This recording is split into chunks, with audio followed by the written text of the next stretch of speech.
Just back on National Cabinet. COVID update, as well as a follow-up to the National Cabinet for yesterday evening, and afterwards I'll take calls on the telephone. There are three items I'd like to deal with. One is in relation to cases, two is in relation to the rollout, and three is the National Cabinet. And I want to start by thanking Australians for coming forward to be tested, and all of those Australians who are coming forward to be vaccinated.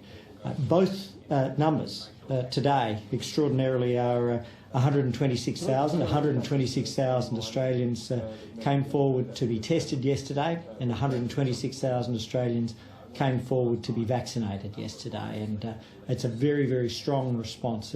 Difficult, challenging times, but Australians stepping forward to do what they've done to protect themselves and to protect each other. In terms of the cases, we've now had 25 cases nationwide in the period to midnight last night, 19 in New South Wales and 2 each in Queensland, Western Australia and the Northern Territory. We are obviously on high alert and high watch, but what we are seeing, particularly in New South Wales, is those case numbers stabilising, particularly those cases in the community, with obviously cases being diagnosed within isolation, either of close contacts or people who were already isolating directly. So that's, I think, a very, very important development, and I want to thank and congratulate New South Wales for the strong action that they have taken. More broadly, we know that, as I mentioned, 126,000 people have come forward for testing, one of the highest numbers we've had since COVID-19 began in Australia, and we're able to do that because we have strong supplies of testing materials. With regards to around the world, at the same time, we have seen over 6,400 lives lost in the last 24 hours and 2,125,000 lives lost officially over the course of this year alone. We're approaching 4 million lives lost officially since COVID-19 began, and thankfully we remain of the position in Australia that no person has caught COVID in Australia this year and passed away. Obviously the most significant lead to that is the number of people in ICU. I'm pleased that that number has reduced. We have reduced from 2 people in ICU in Australia to 1. We always focus on the health and the needs of anybody in ICU in Australia. Within that context, I'm also going to set out where we are with regards to the vaccine rollout. Over the course of the last 24 hours, as I've said, 126,000 plus vaccinations in Australia, and importantly, we've now passed 7.5 million vaccinations nationwide. That includes over 5.95 million first dose vaccinations, or 28.9% of the population, and over 1.47 million second dose vaccinations, or 7.1% of the population. That will climb to well over 7.2% during the course of today. Significantly, what we have now seen is that we have over 4.4 million Australians over the age of 50, or 51.3% of the over 50s population that have been vaccinated, 60% of over 60s, and 68.5% of over 70s, our most vulnerable group. And I want to thank all of those older Australians for coming forward to be vaccinated, but to continue to urge you, please do not wait. Vaccination can save your life, or it can save the life of somebody you know. And so this is a critical step forward. And so these are important developments, but we continue to urge Australians to be vaccinated. Now, just in terms of the National Cabinet, firstly with regards to the aged care workforce and the mandating of vaccinations, the steps that we've taken include, firstly, the aged care sector has had a full briefing with Minister Colbeck, Minister for Aged Care Services, today, as well as departmental officials in preparation for the next 2.5 months. Obviously, the mid-September deadline is the outside, and we want to encourage and support all aged care workers to have that vaccination beforehand. Secondly, there will be a briefing for unions, which is currently being established and set. We've worked very constructively with them, and I have found them, if I may say so personally, to have been a very positive and constructive partner in protecting our aged care residents and protecting our workers. And then thirdly, we are also providing notice and information to all aged care homes. All of them currently have to provide mandatory data on the workers that have been vaccinated, and so AHPPC has now provided its advice. It is true. It had previously not recommended this, and so we had asked the question and asked a number of times, but now I think given the nature of the Delta strain, they have formed that opinion and we have accepted that advice, and we are moving immediately to implement that advice. With regards to vaccine access, I just note that having spoken with the Prime Minister today, and he and I have been in contact, in his case with the head of the AMA, in my case with the head of the RACGP, Dr Karen Price, and the Prime Minister has confirmed that we will be extending our Medicare item for over 50s to have vaccine consultation to the under 50s. And I think this will be important, and that will be developed over the coming days and will be in place before the end of the week. Significantly as well, we'll update the eligibility checker and provide additional advice to all GPs during the course of the next 24 hours. All the other elements with regards to quarantine, the states are moving to put in place those changes, in particular the change to ensure that what had been reported as wide uptake amongst quarantine staff is now mandatory uptake, and I thank the states and territories on behalf of all of Australians for that. This obviously follows one particular case, and also a very important change that was recommended by AHPPC after there was one particular case in one state, which has obviously led to the mine worker infection, and that is that there must be a clear separation between any domestic quarantining and international quarantining. This, I think, was something of an outlier in terms of the particular case in Queensland. We have thankfully had the full support of National Cabinet for immediate action. And I think all of those who've helped assist, in particular in the aged care sector, the general practice sector, the RACGP and the AMA. And I'd be happy to take any questions going forwards. I'll start with Tom Menier, please. Tom? Thanks for taking my questions, Minister. Just in relation to the PM's announcements last night, can you please clarify, so if adults of any age now allowed to go and get the AstraZeneca vaccine, what does this mean for the rollout, given we actually haven't shifted to the phase for the under 40s? Sure. So the advice is very clear on two fronts. One is the medical advice. Two is the access. And again, AstraZeneca remains the preferred vaccine for people 60 years and over. That has not changed. The advice of ATAGI, and Pfizer is the preferred for people under 60, and the clinical advice of ATAGI, again, has not changed. However, as has always been the case, and I think it's very important to emphasise this, that on the basis of informed consent, individual patients and their doctors have been able to make a decision to take up the AstraZeneca on the basis of their individual circumstances and their own judgments. That consultation is something which has had continuous capacity to have been implemented. The difference is that the access for those who are of all ages for the AstraZeneca vaccine will be available through general practices. It'd be a matter for states and territories if they wish to implement that, but the access has changed, and hence the update to the eligibility checker, and hence the update to the GPs, which is going out during the course of today, and also the change to the Medicare item, which will now allow over the coming days for everybody under 50 also to seek a vaccine consultation if they so desire.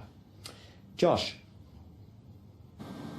Yeah, thank you, Minister. Just following on from Tom's question, could you please go through exactly the indemnity changes that have been announced? Because I think that a number of times before that we've asked about Johnson & Johnson and Moderna, for instance, the government's already offered indemnity for vaccines. So is it some new extra indemnity? Is this just a reaffirmation of the previous advice? And just on that related one, on the opening of AstraZeneca to have people under 40, some state premiers saying that what the National Cabinet said people were exposed, other GPs were also saying they might not be ready for it this morning. How did you like the decision was the shift permit a little bit too sudden tonight? Well, firstly, as the Prime Minister said last night, the National Cabinet noted that the Commonwealth will establish a COVID-19 professional indemnity scheme, and so the professional indemnity scheme was what was noted last night. There's no change to the medical advice. There's simply the opening of that access to those that are under it. And so that was printed last night, and that was also said by the Prime Minister. The approach on indemnity had always been a matter for the Commonwealth, and so the National Security Committee adopted that yesterday, and the National Cabinet noted it last night, as the Prime Minister said, and as was incorporated into the National Cabinet release. Sorry, I apologise, there was a second element you raised. Yeah, sorry, just on the long question, I apologise. Just on the opening of that, so under 40, they say that it wasn't a decision of the National Cabinet. No, sorry, that's just what I've... So that's what I've addressed in terms of the National Cabinet noted the Commonwealth will establish a COVID-19 professional indemnity scheme. There's no change in the medical advice. The access is something which is now available through the GPs, and that's what was raised and noted through the medical indemnity process last night. Okay, Claire.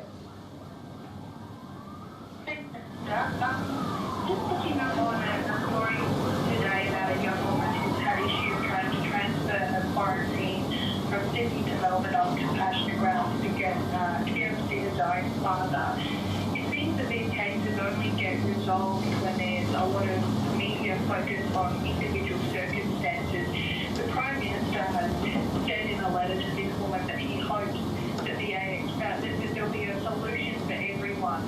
Will you ask the AHPPC if they would consider solutions to more consistently dealing with these compassionate cases, particularly as more people who are returning from overseas, like this woman, are fully vaccinated?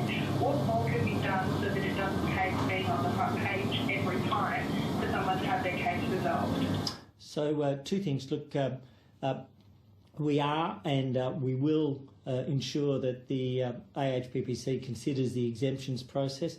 These compassionate cases are immensely important. They, in many ways, define our humanity. What we see is that people who perhaps at the end of life may be denied access to a returning family member, and the commencement and the end of life are the most fundamental of life events. And if compassion can be shown, I would urge, in this case, the Victorian Government to provide that. We've worked very closely with them. We've assisted them and they've assisted us, and I am very hopeful it can be resolved. The exemptions process, we are referring to AHPPC, but ultimately individual judgments have to be made, and we have always lent towards that compassionate position wherever we can on arrivals back into Australia, but then the transfer between states is obviously a matter for those individual states or territories. But as I say, these cases in part define our humanity, and in the most difficult of times where we can offer points of light, I think that's a critical thing to do. Natasha. Just in relation to opening up of the AstraZeneca vaccine to those of all ages, why is it that the government didn't consult their party for advice on this? And in relation to the indemnity, what's the extent of the indemnity? Will it be a blanket indemnity, and when will it kick into place? Sure. So firstly, in relation to the medical advice hasn't changed. Let me reaffirm the medical advice. The medical advice remains that AstraZeneca is the preferred vaccine for the over 60s, and Pfizer is the preferred vaccine and recommended vaccine for the under 60s. And that position has not changed, and we've stood by that medical advice. The difference here is that there has always, there has always been the capacity for informed consent, though that has existed throughout the process, and that remains the case. The difference here is that the access, given the fact that there is a large supply, that some GPs have reported that they have excess supply and excess spaces, and so if there are people who wish to access it via informed consent, via the existing ATAGI rules, then that's simply being enabled, because we know that there's been demand, we know that there's supply, we know that there are existing rules. So no change on that particular front. And then I think there was one other, Natasha? Yeah, just in relation to the indemnity, I'm just when you were keeping into place, and will it be a blanket indemnity? What's the extent of the indemnity? Sure. So the indemnity process is for all vaccines, for all healthcare providers, for all recipients from the commencement of the program, and so that's now going to be finalised. And the advice that I have is that we'll be able to do it through existing arrangements, but through extension of our current situation. So all vaccines, all providers under the Commonwealth program. Obviously, the states have their own arrangements, and all recipients would be covered by that. Trudy. Thanks, Minister. Queensland Premier today demanded a reduction to international arrival caps. Are you comfortable with the current weekly arrival number? Premier Palaszczuk says hotel quarantine is not the answer. What's your answer to her? Look, I did see, I have a headline here, Premier Palaszczuk absolutely furious about unvaccinated hospital worker test positive for COVID-19 in Queensland. And so we thank them for being concerned about, obviously, the situation in their own hospitals, and we're appreciative of the fact that they're taking steps to obviously pick up that case. I think an unvaccinated an unvaccinated hospital worker within the Queensland system. More broadly, in terms of bringing people home, one of the things is, how is it that Australia has, thankfully, to this point in time, had no lives lost to COVID caught in Australia this year? It's because we have multiple rings of containment, starting with our quarantine system. And so this is a disease which, on a breath, a touch, a surface, can be transmitted in one way, shape or form. And so it's a global pandemic. And so whilst we are not immune, we have arguably the strongest, or one of the strongest systems in the world. So against that background, bringing people home with, I'm advised by the ABF, over 80% of people that have come into Australia during the course of this pandemic, and in particular, at the moment, are Australians or permanent residents or their family. Just to correct that record, there was, I think, an incorrect statement made, and the ABF have provided authoritative advice on that. But bringing people home, or bringing in critical workers, doctors or nurses, people involved in engineering, people who are critical to the operation of different roles, functions, services and facilities in Australia, they are absolutely critical to keeping Australians going. Now, we've been fortunate to lift our employment and to decrease our unemployment to 5.1%, but there are certain roles and functions where we need people from overseas, and so that is why we do what we do. We've had, as an example, 100% protection because of the clinical governance of the Howard Springs facility, and then last night there were 3 further steps taken by the National Cabinet, in particular, with regards to quarantine.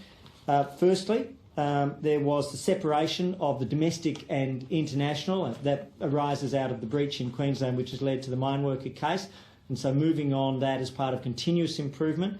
Secondly, to ensure that we're testing travellers after they have left hotel quarantine. And again, this is about continuous evolution with regards to the Delta strain and with regards to international evidence about the potential longevity of some cases. And then thirdly, there's the action being taken by states to ensure that all of their quarantine-related workers are vaccinated. So continuous improvement, it's difficult and it's challenging. We happen to be doing it better than almost anybody else in the world, but every day we learn and evolve.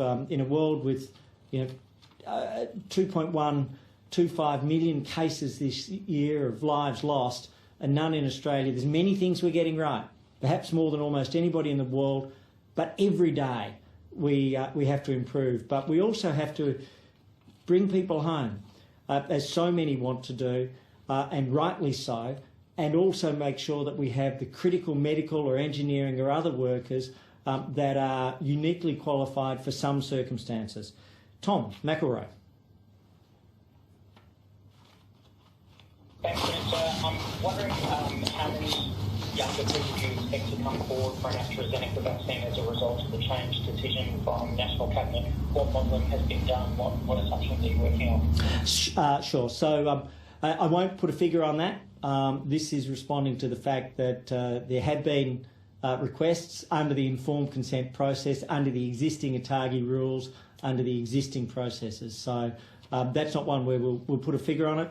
I will mention that as at this point in time, we have had 4.6 million doses of AstraZeneca and almost 2.8 million Pfizer to round them off, and that together has provided the base of our program across the country. Rachel. Thanks, Minister. Just to follow up on Josh's question about the indemnity scheme. So does this scheme cover individuals, or is it just for protecting the doctors against indemnity? And what can those individuals then do essentially if they do get injured from the AstraZeneca vaccine? Well, this is about claims against doctors, and what that means is if there are claims by individuals against doctors, then those claims will ultimately be settled through this process. So it's a claim settlement process to protect doctors, but by definition that means that the individuals who are making those claims, if they are of course substantiated, will be addressed. The final details of that will be released within the coming week, and in particular, though, I would note that it's. Individuals will have to essentially sue their doctor if they want some sort of compensation. Well, what it would be is that they would make a claim against the process if there is a claim against the doctor.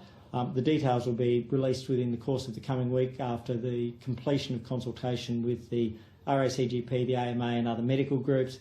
But as I say, it covers all vaccines, all providers under the Commonwealth program, and all people who are coming forwards in relation to any claim against a medical provider of vaccination in the course of the COVID-19 program for the duration of the biosecurity provisions. Then I've got Jane Norman, the ABC. Hi, Minister. Just two questions on AstraZeneca. The first is that we understand CSL is producing about 1 million doses a week, but the latest figures show about 700,000 doses have been distributed. So I was just wondering if you could explain what that sort of shortfall is, what the shortfall is, and then will this change overnight? Is it fair to summarise that the government is making the AstraZeneca available because there are extra doses available and there's COVID now in the community? Is that the kind of rationale? So just in terms of the rationale, firstly that there's adequate supply, and what we're doing is we're meeting the supply request. Hello and welcome to ABC News. I'm Ros Childs. We're currently taking a news conference from Federal Health Minister Greg Hunt. That are coming from all of the providers, whether that's GPs, Aboriginal Community Control and health organisations, whether it's Commonwealth vaccination clinics or state governments. So we're meeting all of those in full. And at this stage, there's no constraints on that supply, so we are providing up to the full amount of the demand. The next thing is that what we've done here is recognise that we have volume, we have GPs that are in a position, and that we have the existing rules. We're staying within the existing rules, and finally, the last thing that's occurring there is that where that informed consent process has demand, at least that demand will be met. Fiona. Minister, I wanted to clarify something regarding Trudy's question on international arrivals, and then I've got another one on GPs. But the one I wanted to clarify, so if some states, such as Queensland and Victoria, obviously, want to dramatically reduce the number of international arrivals they take in, is that something they would be able to do, or would the federal government refuse that request? And on the GP thing, there was a number of GPs and even Queensland's chief health officer come out today saying, don't get the AstraZeneca jab if you're under 40. Are you concerned that those comments we're hearing today could create further vaccine hesitancy? So in terms of vaccine hesitancy, the position's very clear that we've set out the medical advice, but we recognise that there are individuals who are seeking through the informed consent process to have that access. There is no change to the medical advice. There is a recognition of the needs for access, and then as a country, our advice is please do not wait. If you are eligible and you do have access to the vaccine in terms of the over 60s or the under 60s, come forward for your first dose, come forward for your second dose. Okay, and then finally, Mark Riley.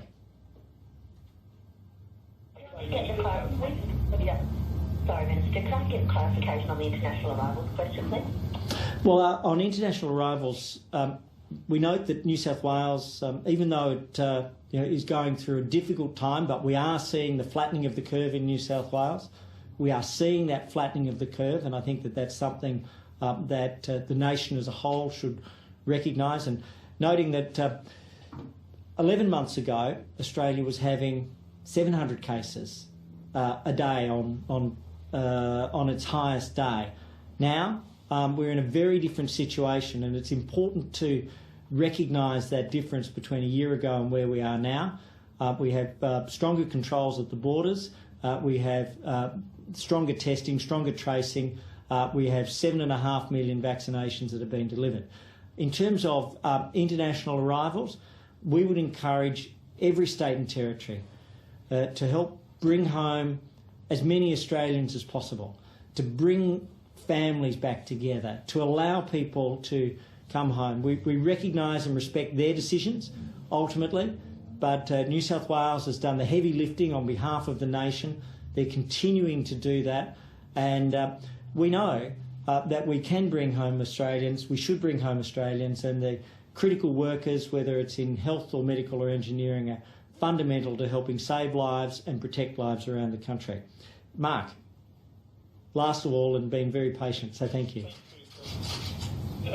On June 17, when you announced that the latest Target advice was that AstraZeneca was now not recommended for people under 60, I remember you saying two things. You said it was so important you announced within 10 minutes of receiving it, and you also said that not accepting that advice wouldn't happen on your watch, wouldn't happen on the Prime Minister's watch. You always accepted the medical advice.